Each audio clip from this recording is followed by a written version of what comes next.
Expanding to Planets in Factorio by martincitopants. Good evening. Welcome back to Factorio. Last video we installed the space exploration mod, built a big old factory, laid waste to our enemies, constructed a rocket, and launched ourselves into the great beyond. In this video we expand even further. More death, more destruction, and more development of unprecedented risk management strategy through scalable microactions. In this video we won't just be going to space, but other whole planets. The entire solar system will not be spared from our reach. So, let us continue. You're funny! What a banger intro. I liked it. I'd give that a 10. But, before we can continue, I must fulfill my obligations. Oh? Opera GX. That's right, boyos, this video is sponsored by Opera GX, the speediest gamer web browser you have ever seen in your entire life. Are you tired of these stinky web browsers vacuuming up all your RAM? Can't watch my videos in crystal clear 1440p because you're a Wikipedia goblin and forgot to close those 8,000 tabs about the most random shit imaginable, like the surname. Nice. Well, worry not, fuckos. Opera GX is here to save. Download it now with my link in the description and use GX Control. Stop sucking up my RAM. Done. Stop sucking up my CPU. Done. Stop sucking. No. You can even limit the network bandwidth used, so when you download your 8 terabytes of smut, it doesn't interfere with your intense gamer session. Gentlemen, you can customize this browser to your heart's content. Dark mode, light mode, force dark mode on every page so that this doesn't happen to you. And best of all, my very own wallpaper. Simply phenomenal. Fellas, we need to do something very important. Download Opera GX, click this button in the top right, use custom wallpaper, get more wallpapers, download my wallpaper, and rate it 5 stars. Has Opera GX told me to do this? No, this is purely for my own vanity. We are currently at 23 ratings, but we need to have more. Jay Schlatt has 194, Russian Badger has 272, and PewDiePie has 748. And we can do better. What are you waiting for, fuckos? Each passing day, my ego must grow larger. Finally, if you download using my link, you get a small section from my past few uploads, so you will never miss a video ever again. And let's continue. I kind of dig it. I actually really like it. This also makes it easy so that should he ever want to, say, cut the sponsor segments, because there's a lot of like Roanoke Gaming ended up cutting. I think it was his Raycon section from his Nemesis video. Ads are there for X amount of time, and say, for instance, you have a need to cut it, don't want to be associated, etc. It's additive. It's additive to the piece, so inherently it could stay in regardless. But it is also sectioned off in a way that should he need to cut this, it is there. I've been debating on moving away from actual ad ratings. Like, obviously, still, like, did I enjoy it? Did I not enjoy it? Was it additive? Was the audio consistent, etc.? Like, I thought this was a good ad read. I've been debating, like, much like Charlie doesn't do the moist meter anymore because he doesn't like assigning arbitrary numbers to it. I think I might be moving away from that as a system, just because it I don't know. It feels awkward to give some people 9s, some people 8s, you know, the odd 5 that I'll give out because it's like, okay, like this is what this is, right? I don't know. It just feels odd to me. But I thought this was a very good ad read. I very much loved it. And it's cool to see how his style has really just evolved over the years. Now, you may be asking, Mr. Mart, why has it been over a year since the last Factorio video?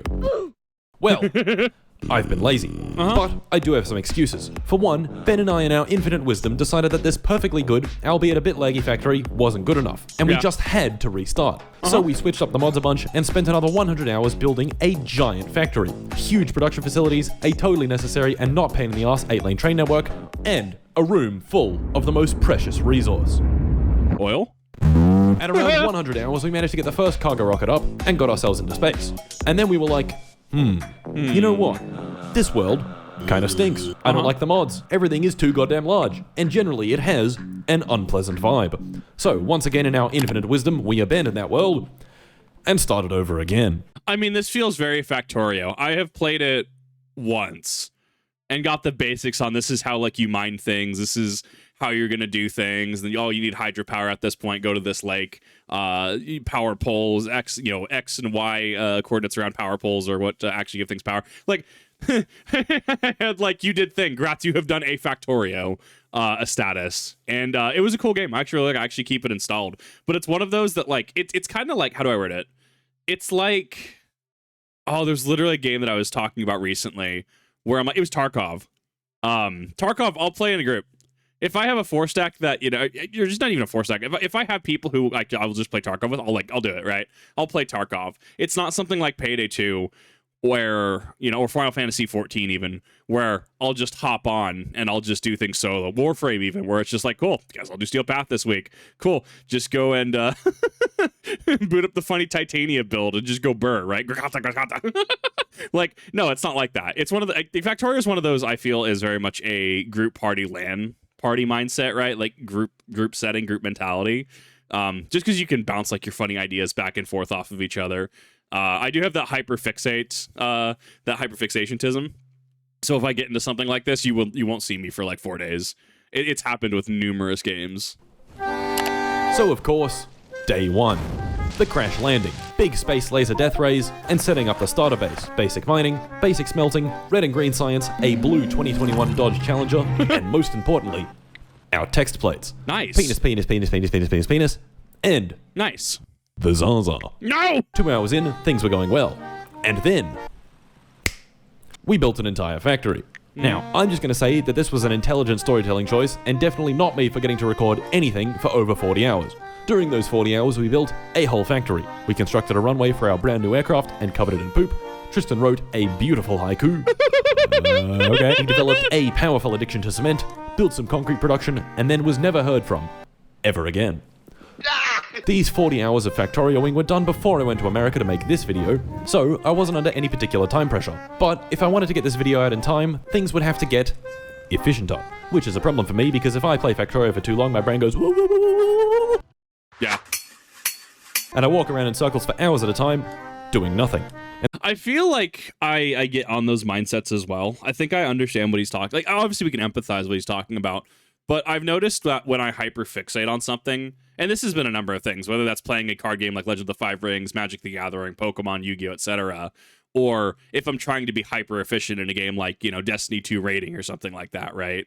And sometimes I'll just have to take a step away or do something different, and then I come back and it's just like, oh, okay, so I was trying to be more efficient, I was trying to do the thing, but I kind of needed just a mental refresh to kind of do that. I don't know, it's interesting to hear about that because I hear that it's a very common thing. It's actually why I try to do as many different games as I can and learn as much as I can, because sometimes you just need sometimes if you go somewhere else, even if you're learning the same skill, you might have greater understanding about what you were doing prior because it's a learning experience. You're learning different things about it and having to use it in different ways. It's fascinating. So, not wanting to dilly-dally any further, Ben and I set our sights on launching to space. Day 2. Time to launch to space. Ben and I loaded up the cargo rocket with a bunch of supplies and did our maiden launch for the 3rd time. Nice. And Boys. space, baby. Up there to greet us was this asteroid covered in junk and a bunch more useful stuff that we wouldn't be able to get for quite a while. So after cleaning off the asteroid, we got to work on today's goal. Space science. Like all the other sciences, but space. Nice. While I was hard at work expanding our scientific capabilities, Ben busied himself with the construction of infrastructure. I don't know, I have a better idea. Building stuff in space presents a whole new type of logistical challenge. Where do I get materials? Well, there are a few options. Sending them up in cargo rockets, or using these. Delivery cannons. Delivery cannons do exactly what you'd expect. They shoot stuff into space. Nice. For them to work properly, we need a special chest for the goods to land in, and a way of telling them to turn on and off, so this doesn't happen. Deciding on which transport mode to use presents quite the conundrum. Which items do we send via rocket? Is it worth sending the basic plates with delivery cannons, or is that impractical? Making things even more difficult was the fact that some items we got in space couldn't really be used up here, and had to be dealt with somehow. Ben, however, while trying to reconstruct the fish tunnel from our second base, gentlemen, the fish tunnel, found the perfect solution to that particular problem. I don't know, scrap in here. Just fucking flinging it into space. So, after wiring everything together, building delivery cannon chests, making a transmitter and receiver, and setting up our little space science production, before we knew it, space science was done. Bada bing, bada boom. Hey, look at that. This process takes a fair bit of energy, so using our combined 3.5 brain cells, we did this. It's really fucking impossible to walk. What is happening? We are intelligent Factorio engineers. Back down on Norvis, we had a few issues. For one, a coronal mass ejection. Our umbrella defense took all the power from the factory, causing a giant blackout, but none of our base was damaged, and one of the CME beams even barbecued some biters. So thumbs up from me. Nice. Secondly, our flimsy walls were being eaten yet again. I'm gonna take him on. No, Ben, no! I'm gonna fucking die.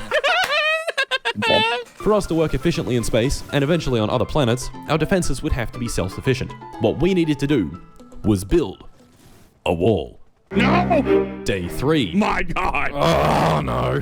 Time to build. He's gonna build the wall and the bugs are gonna pay for it.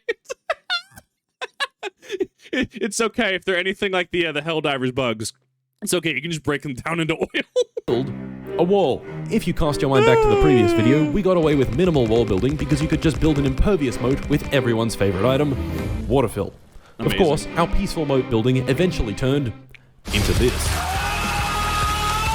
Well, the mod author, clearly having seen the utter shenanigans one can achieve with a bit of water fill, tragically put a stop to it. Truly. I love when mod authors and devs fight back like this. They're like, huh, it's one of those things where I assume they're like, oh my God, wait a minute. No, that makes sense. Let me fix that. Just like the eureka moment, like, oh no. A sad day for Bean Boys Incorporated.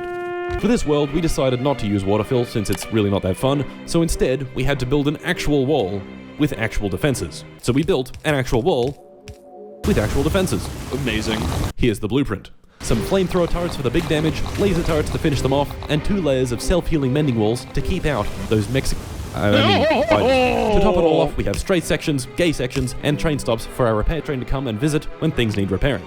Now, what's the point of spending all this time designing and building a shiny new wall if it doesn't expand our territory? So, I hopped in the attack helicopter and expanded our territory.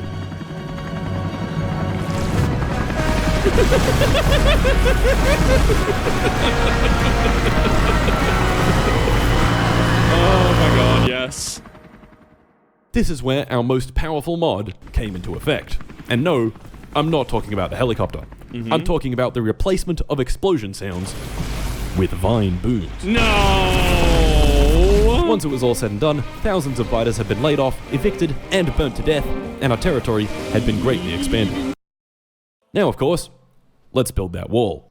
During construction, I had what some might refer to as a silly clown moment. To help speed things up, I'd been making good use of the jetpack, but the jetpack takes fuel, and I ran out. Rough. Walking all the way back was gonna take me ages, so instead of using my shit-ass legs, I handcrafted a Dodge Challenger in about half a second and drove it back to base.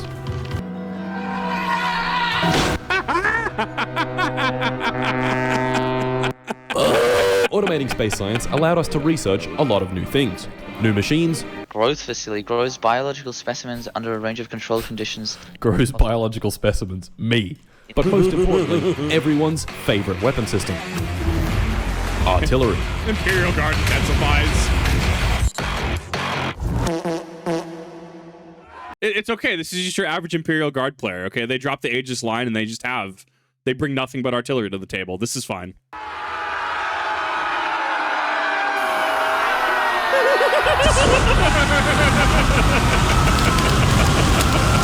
Huh. Well, I guess the wall works pretty well.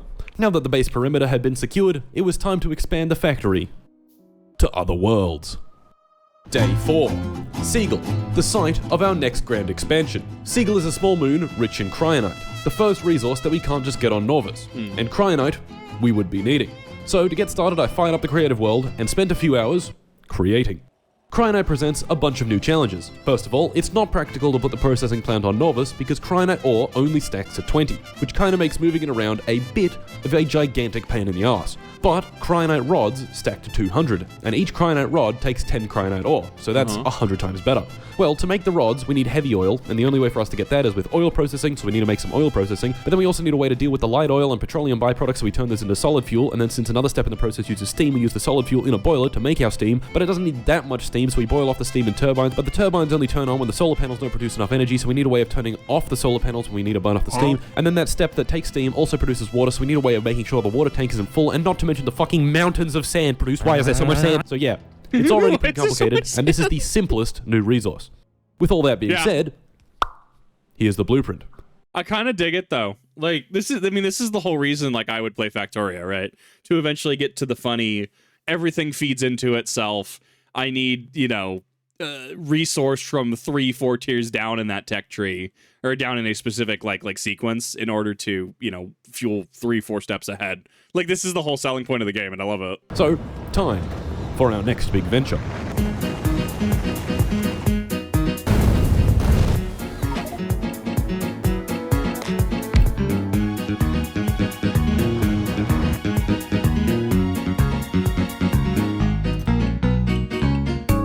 Before leaving, I had written out a comprehensive, exhaustive list of everything we would need.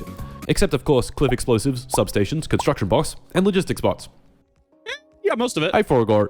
I built a big solar field to power the base, sent it on the rocket with all the stuff I forgot, and then sat back and let our good old botters do all the hard work.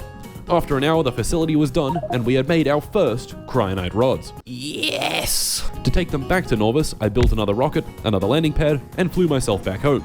And there we go, boys. Cryonite was now available. The first thing we needed it for was making utility science, so I hooked it up to a delivery cannon, went back into space, stuck down a bunch more machines, and before I knew it, utility science was done. Yes! Finally, we could research logistics system, and the factory could grow even larger. Day 5. The stretch tool. Time for the factory to grow even larger. Using our new logistics chests, we began reconstruction of our space base to use a bus design. And tragically, in the process of building our new bus, this happened. Oh. Aww. Oh no. It's stopped. Funnily enough, this train had not been touched for over 20 hours and was still spinning. I finished up the Wild. side of our bus and rebuilt the science production to make a respectable 60 science per minute. Utility science was done. Now it was time for production science. Production science uses vulcanite, and so it was time for more creative world. Vulcanite, like cryonite, has its own set of unique challenges. First off, vulcanite stacks to 20, so once again we want to make it into vulcanite blocks. Vulcanite ore goes into pulverizers, gets pulverized into crushed vulcanite, enriched vulcanite, and even more fucking sand. The crushed and enriched vulcanite are then used in centrifuges with some added sulfur, which produces even more enriched vulcanite through a feedback loop. The enriched and crushed is then sent to industrial furnaces where it's combined with water and petroleum, which makes our final product vulcanite blocks and some steam, and the steam is put through a condensing turbine, which converts most of it back to water. Now this process is fairly complicated, but what makes it particularly difficult is the fact that planets with lots of vulcanite also tend to be waterless. Yeah. No water means we can't easily make the sulfur or petroleum, so those need to be shipped in. Or do they? Since we now have access to cryonite, we can also freeze the water and ship it around that way. Water ice can stack to 200, and each ice holds 100 water, so every stack is 20,000. This is quite a good solution, because ice is almost free, and we don't have to ship any barrels, which is good, because barrels suck. Yeah. While I was sorting all this out of my head, Ben joined the creative world and decided to build some plutonium reactors. Uh-huh. Of course, seeing as we were in a creative world and had access to whatever we wanted, things very rapidly went off the rails. Plutonium atomic bomb. Alright, Martin, where the f are you? I actually didn't even know that there was a creative mode. It makes sense. The one time I played was very much a not hardcore, but like actually gather the resources and do the things. I think that this is one of those videos where it's like, it's cool to see what people can do in creative, because it's less about the grind to get to a point and more about, okay, but have you considered that you could do this? We can get real silly with this. Don't shoot this, please. Oh my god. Amazing. Oh my god. The sun.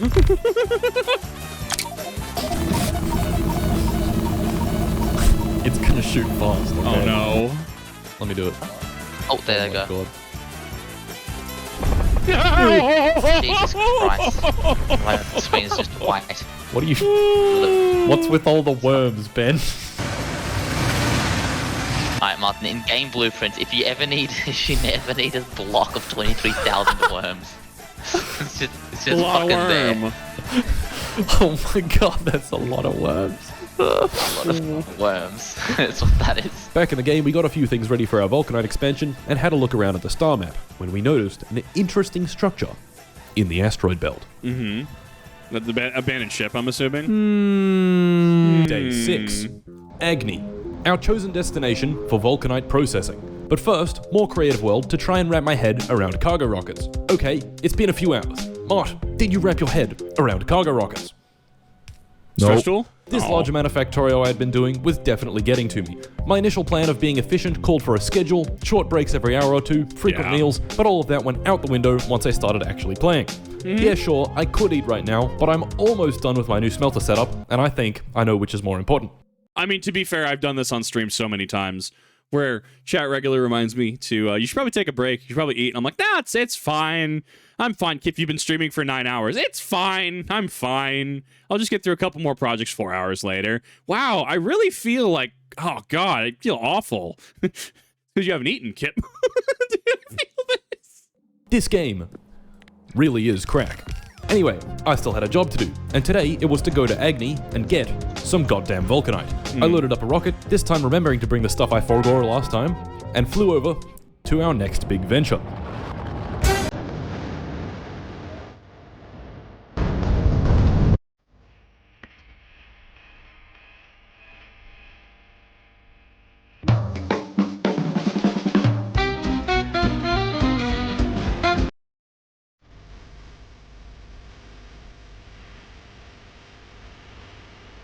I built another big-ass solar panel, stuck down 10,000 more accumulators because the day-night cycle is quite long, and once again, sat back and let the botters do all the hard work. And, after a few hours of bringing more stuff from Norbus, the blueprint was built, and vulcanite was finally being processed. So I took it back home, made a setup to make iron ingots, loaded it all on delivery cannons, built even more space machines, and what do you know? Production science was automated. Amazing. Oh my god. It only took 82 hours. Production science let us unlock a bunch of cool stuff. Better inserter configurations, beacons, bigger bot cargo capacity, Covrix enrichment, and best of all, incendiary artillery shells. Oh no. These are like normal artillery shells, but spicier. Yeah, they're spicy. And with that, I quit Factorio and went out with my friends to a nightclub. Nice. You know, for efficiency. Yeah, Day exactly. 7. After a rather solid night out, leaving the club when the lights came on at 4 AM and getting home at 5, I went to bed, got nowhere near enough sleep, and hopped back on Factorio. However, as you can probably imagine, the powerful hangover I was battling with left me playing Factorio like a complete brick. It's so funny because like he does like actually fun stuff. I was up like every 30 minutes last night going into this, so I can empathize. What was I doing? Part of it, like earlier in the night, I was watching like Resident Evil lore and biology, and then it swapped to, oh my god, it was like really boring science stuff. Like really boring science stuff. Heat Death of the Universe. Not the Hubble telescope, the new one. Was it the James Webb telescope, the new one, the newer one that launched in 2021? Bro, I regularly come to the conclusion that I'm just I'm a boring person. Clearly, I need to go out and do more fun things. So, I wasn't going to do anything complicated. Just some simple upgrades. Productivity Module 3s, some Covrix processing, concrete production to fuel my incredible cement addiction, some upgrades for the science setups, and finally, designing and building a nuclear reactor that takes no inspiration whatsoever from this one by Zisto. Amazing. Oh, none. They just happen to be quite similar. For absolutely not. No particular reason. I completed the day with some copper smelting expansion. Hey girl, are you a construction worker? Because you are building. It just makes sense though. And right before I went to bed, I found this wonderful hidden text plate. Anus. Day 8. Our resources are running low. And that space we claimed on day 3, well, I think it could be larger. Right now, we need more copper. And while there's a little bit within our walls, there is much, much more just a little outside of them. I think you see where this is going. It was time to expand our territory once again. I laid out a plan for a new wall, trying to use as much water as possible. But what's the point spending all this effort clearing out new territory if our wall is outdated and shit? So I hopped back into the creative world and built Wall version 2. Okay, so they're swapping between. I couldn't catch it earlier. Yeah, so all of this is done resource gathering, but then you creative world 2. It sounds like before you actually commit to the concept, you what is it, test proof a concept. That way you know the concept is sound, or at the very least you're able to have an idea of like, this is the challenges that this will have. No, this is the relevant way to do this. This is the way that I would not have done this and thus wasted hundreds of hours of work. For our new wall, I would be using some of our new upgrades. Each wall segment would have an artillery turret loaded with incendiary shells, but the main difference is in the train stops. The old system was dumb, but the new system is less dumb. This totally, fully necessary big blob of combinators reads the contents of these chests and calls the train when supplies run low. The main advantage of the new system is that once the station is built, the train will automatically come by, unload the materials and construction bots, and the bots will build the rest of it for me. The flamethrowers also now use napalm since Why not? Yeah. Anyway, for us to actually build these walls, we would need to clear out a lot of biters. So I hopped back in the attack helicopter and got to work on our next grand expansion.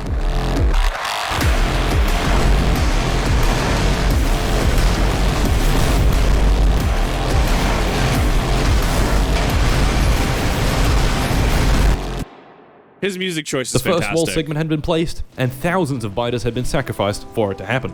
I quickly stuck down some copper outposts, and the factory's blood could flow yet again. Day 9. I wasn't done. Gentlemen, it was time to build the rest of the wall. To build it, I'd have to clear out thousands and thousands of biters. So, wanting to do things efficiently, I ran some tests. The attack helicopter was great, but it needed lots of rockets and it had health, so it could die. Oh, no. And while it was very fast, it could be faster. Introducing the Flying Fortress, one of the vehicles of all time. More health and faster speed. Surely this would be better than the helicopter. Nope. The Flying Fortress is an airplane, and airplanes have this little quirk where if you go below a certain speed, they go, I don't want to fly anymore, and they land. So, inevitably, while delivering high explosive rockets from the safety of my plane, I flew too slow, the plane landed itself, and I got mauled to death by an angry mob. No. Next up was our new incendiary artillery, which proved to be much more effective. Using manual targeting, I could clear entire giant nests in a few seconds. Even better, I could use the helicopter to get to an island, stick down the turrets, and rain death behind an impervious barrier of water. see, at this point, this is when we start getting into the logic of what is it, the Cuban Missile Crisis, and what was the oh god, was it the U.S. stationing stuff in Turkey pointed at the USSR at the time? My history's failing me at this point. I'm sorry, but this is the logic behind it. Just we're gonna put this on this island, and this is gonna be aimed at the thing. This is the exact concept. The historical precedent is here. This was great, but it could be even better. Introducing artillery shells that are atomic bombs. Amazing. Our arsenal was perfected, the blueprints were ready, and Operation Poop Shit was a go.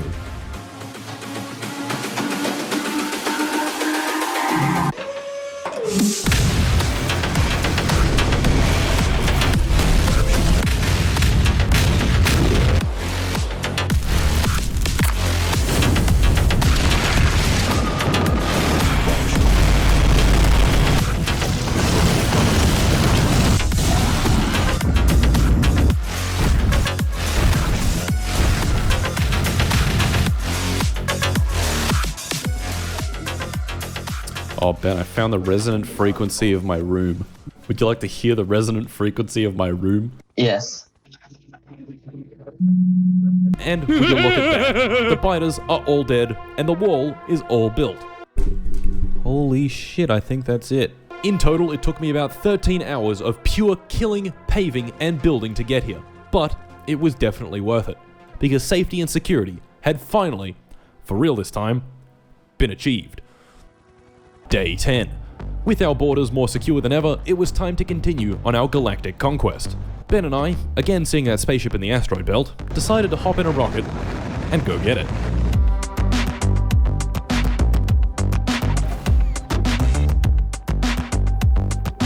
Alright, here it is, Ben. Tesla. Yeah. Okay, that's 3, probably- 2, 1, launch. Oh. And engage. Oh shit. That. I'm assuming there we this are. is a mod, Novice. this I'm specifically. gonna go down here. Because this would be pre-DLC too, right? I would have to actually hop on. I've debated on opening up a server, like in the Discord server, maybe opening up a Factorio server, but my inability to hop on would mean that everyone else would be space age super quick, and I would still be trying to figure out copper and iron. like there is no arms race there. There is a we watch Kip effectively wear a funny helmet and eat crayons and glue for 30 hours while everyone is like, yes, our production must be automated. We have to hit those we must hit those daily targets after all. Everyone else is just refined in top hats. Bam. I'm fucking That was stuck sick. on this solar panel. That's actually so cool. It's called the Cum Wagon. Yeah. Awful. Riding on the high of our successful bootstrapped spaceship experience, we scoured the star map for anything else interesting. And we found something interesting. An alien pyramid structure poking out of the ground on the surface of Agni. Cool. So, Ben and I headed over to Agni to take a look.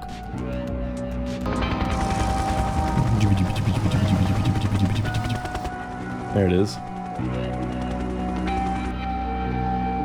Yeah, Okay, 3, 2, 1, go. Bug. Behold Diablo. Well. Shit. It's just Act 2 of Diablo 2.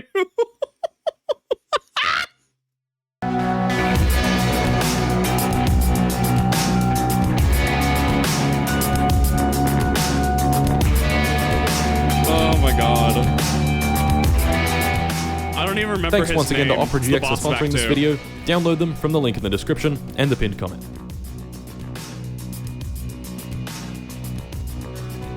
I love seeing the variety of the Opera GX ads. I love seeing the variety of the Opera GX ads. Unfortunately, personally, not a fan. I'm a Firefox user at this point. I'll still hop on Google Chrome and stuff if I need to be in another tab and say uploading stuff, because I've had some issues with uploads getting weird in Firefox when I'm uploading en masse. But Opera is Chromium based, so anytime you have to, anytime you talk about YouTube, Chrome, etc., dealing with certain things, specifically in the ad blocker conversation. Not that I can, advocate for them. Not that I can legally say that. I can say come to your own educated conclusion on the subject of ad blockers. But that does become a thing where if something happens because it is Chromium, Opera is going to be subject to the same thing as Google Chrome. But that's a personal preference kind of thing. I thought the ad read was great. I thought this was great. I know that this is a modded experience, so I'm not going to take this like at face value as indicative of the end game, and it makes me all the more curious to actually go in to Factorio endgame and to really see what's going on with it and see to see where it leads. But thank you everyone for watching. I really do appreciate it. I had a lot of fun. Hopefully you did too, and I'll see you in the next one.